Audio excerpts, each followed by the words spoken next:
Estamos conversando con el profesor Diego López. El profesor López es doctor en Derecho Comparado por la Harvard University y es profesor en la Universidad de los Andes en Colombia. Profesor López, ¿qué es el Derecho Comparado? El derecho comparado es la disciplina en la que los abogados reflexionamos sobre el trasplante de normas de países, de unos países a otros, donde vemos procesos de hibridación, unificación y armonización normativa.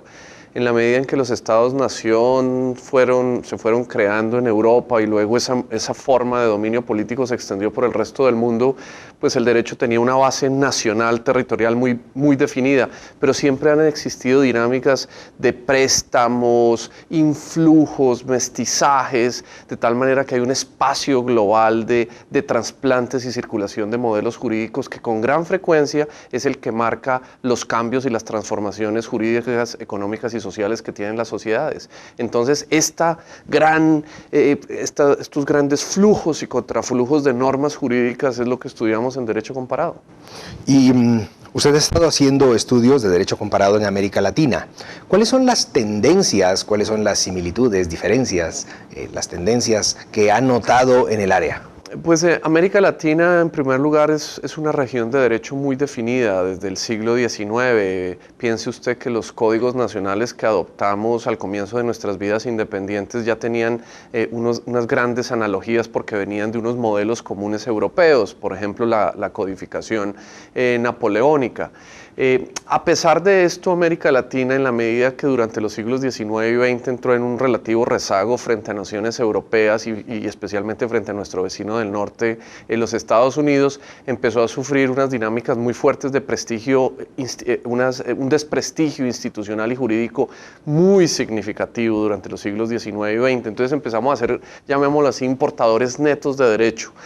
No teníamos ni la capacidad instalada para producir derecho en nuestros propios países, entonces en realidad empezamos a ser como copiadores e importadores netos, de tal manera que la gran parte de nuestra institucionalidad responde tenuemente a necesidades nacionales internas, pero en gran parte ha sido trasplantes, por ejemplo, de constitucionalismo de la segunda posguerra europea, de tendencias más recientes, por ejemplo, en inversión y derecho comercial, tendencias más recientes en derecho penal y derecho procesal penal.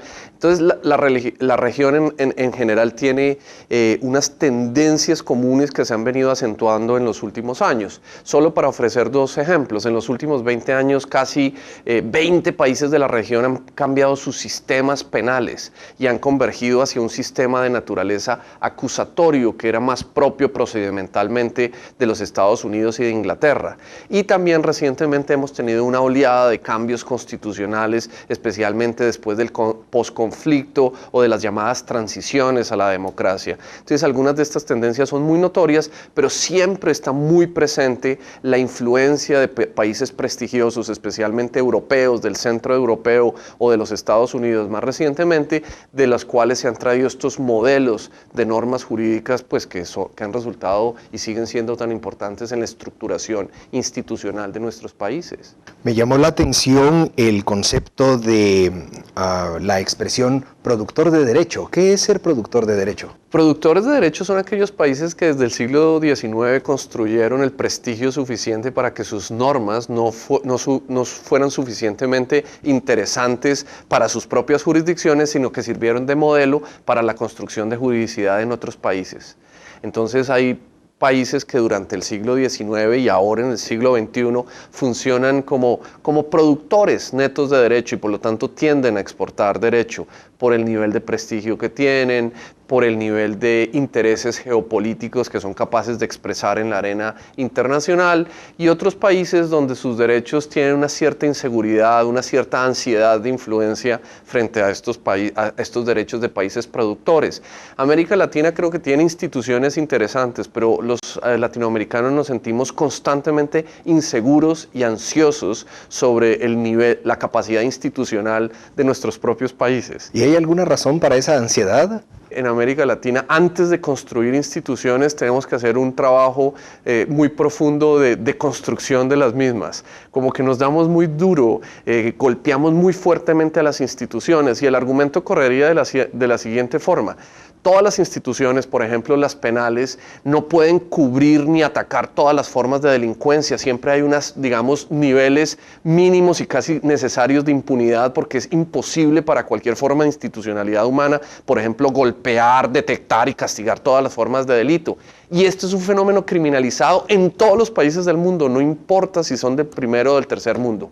Sin embargo, este no es un defecto, es una característica generalizada, llamémosla, de impunidad residual que no es posible eliminar. Sin embargo, este fenómeno, cuando se observa en América Latina, es diagnosticado con mucho más precisión y con mucho más cuidado, de tal manera que termina minando de forma mucho más fuerte la seguridad, la confianza de las instituciones penales que lo que hacen en países del primer mundo. Pero curiosamente existen en ambos ámbitos, tanto en países del primer mundo como en países del tercer mundo. Evidentemente existen estas tasas de impunidad estructural que digamos, no hay forma institucional que realmente las pueda acabar. Okay. ¿Y cómo se insertan estas tendencias latinoamericanas, regionales, cómo se insertan en el mundo globalizado, en el derecho en el mundo globalizado? Pues América Latina, con más lentitud a otras regiones del mundo, está entrando en un derecho global cada vez más dinámico. Los fenómenos de regionalización e integración económica así lo van mostrando.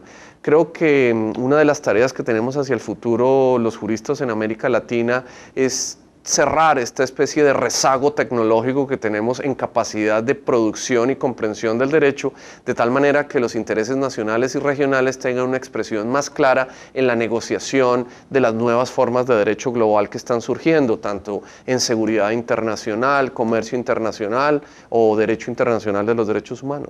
Gracias, doctor. Y finalmente, ¿cómo ha sido su experiencia en la Universidad Francisco Marroquín con respecto a sus investigaciones de derecho comparado? Ha sido muy interesante. He tenido tanto la ocasión de echarle una mirada al sistema jurídico guatemalteco para seguir profundizando la inserción de Latinoamérica en estas realidades del derecho global, y en ese sentido ha sido sumamente fructífera. Pero por el otro lado, por el lado pedagógico, la interrelación con los estudiantes ha sido tremendamente interesante. Creo que en América Latina tenemos una importante reserva intelectual en estudiantes en toda la región que creo que están levantando de forma muy importante el tono y la calidad intelectual de los estudios de derecho. La región ha sido tanto acusada como felicitada durante muchos años por el hecho de ser muy legalista.